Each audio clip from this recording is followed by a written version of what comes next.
మంత్రి రాష్ట్రాన్ని దేవటానికి ప్రయత్నం చేస్తున్నాడు. ఆయన సొంతం తెచ్చుకోవడం కోసం ప్రయత్నం చేయట్లే. అది మీకు మాకు ఉన్నటువంటి తేడా. ఆలోచించేయండి.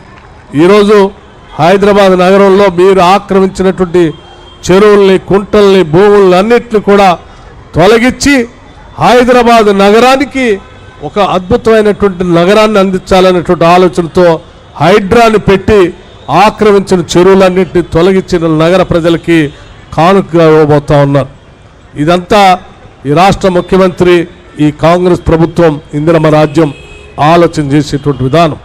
ఈ రాష్ట్రంలో కేవలం పరిశ్రమలే కాదు, వ్యవసాయం కూడా అభివృద్ధి చెందాలని దాదాపు 72,000 కోట్ల రూపాయలు వ్యవసాయ రంగానికి బడ్జెట్లో నిధులు కేటాయించి 31,000 కోట్ల రూపాయలని ఈ దేశ చరిత్రలో ఎవరూ చేయని విధంగా ఈరోజు రుణమాఫీ చేసి ముందుకు పోతా ఉంటే సిగ్గు ఎగ్గు లేనటువంటి ఆనాటి పాలకులు 10 ఏళ్ళు కనీసం ₹1,00,000 కూడా రుణమాఫీ చేయలేనటువంటి వాళ్ళు రోజు ఏదో పత్రికలు ఉన్నాయి కదా అని అడ్డగోలుగా మాట్లాడుతూ ఉన్నారు. ఈరోజు ప్రజలు గమనిస్తూ ఉన్నారు. 10 ఏళ్ళు ₹1,00,000 చేయనటువంటి వాళ్ళు 10 రోజుల్లో ₹2,00,000 రుణమాఫీ చేసిన కాంగ్రెస్ ప్రభుత్వం గొప్పదా, లేదా 10 ఏళ్ళు ₹1,00,000 కూడా చేయనటువంటి మీరా మాట్లాడేదని రైతులు వచ్చి వాళ్ళని మాట్లాడుతూ ఉంటే కూడా ఇంకా బుద్ధి లేక ఏదో సోషల్ మీడియా ఉంది కదా అని అడ్డగోలుగా మాట్లాడుతూ ఉన్నారు. రుణమాఫీయే కాదు, ఈ ప్రభుత్వం, కాంగ్రెస్ ప్రభుత్వం చెప్పిన ప్రతి గ్యారంటీని చేసుకుంటూ ముందుకు పోతా ఉంది. యంగ్ ఇండియా పేరు మీద అనేకం చేసుకుంటూ పోతా ఉన్నారు.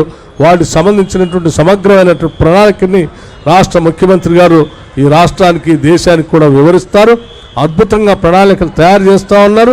ఈ రాష్ట్రం ఈ దేశంతో కాదు, ప్రపంచంతో పోటీ పడేటట్టుగా తెలంగాణ రాష్ట్రాన్ని ముందుకు తీసుకుపోవాలన్నటువంటి సంకల్పంతో ముందుకు పోతున్నటువంటి ఈ ప్రభుత్వాన్ని, ఈ ఇందిరమ్మ రాజ్యాన్ని ఆశీర్వదించాల్సిందిగా మీ అందరినీ కోరుతూ, ఆనాటి ప్రధాని రాజీవ్ గాంధీ గారి టెక్నాలజీ మిషన్స్ అన్నింటినీ కూడా ముందుకు తీసుకొని పోతామని, అట్లాగే హనుమంతరావు గారు చెప్పినటువంటి ఈ భూములకు సంబంధించినటువంటి సమస్య, ధరణి అంటే ధనవంతుల కోసమే లేకపోతే భూస్వాముల కోసమే పెట్టినటువంటి ఆ ధరణిని బంగాళాఖాతంలో వేస్తామని ఎన్నికల కంటే ముందు చెప్పాం.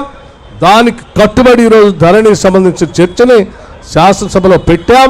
చర్చ విస్తృతంగా జరిగిన తర్వాత నిర్ణయం చేస్తామని కూడా మీ అందరికీ తెలియజేస్తూ, ఆనాటి కాంగ్రెస్ ప్రభుత్వాలు ఇందిరమ్మ రాజ్యంలో పేదలకి పంచినటువంటి భూములన్నింటినీ కూడా తిరిగి తప్పకుండా పేదలకే ఇస్తామనేటువంటి మాటని ఆనాటి కాంగ్రెస్ ప్రభుత్వం స్పష్టంగా మేనిఫెస్టోలో మేము పెట్టనే కాదు హామీలు ఇచ్చాం.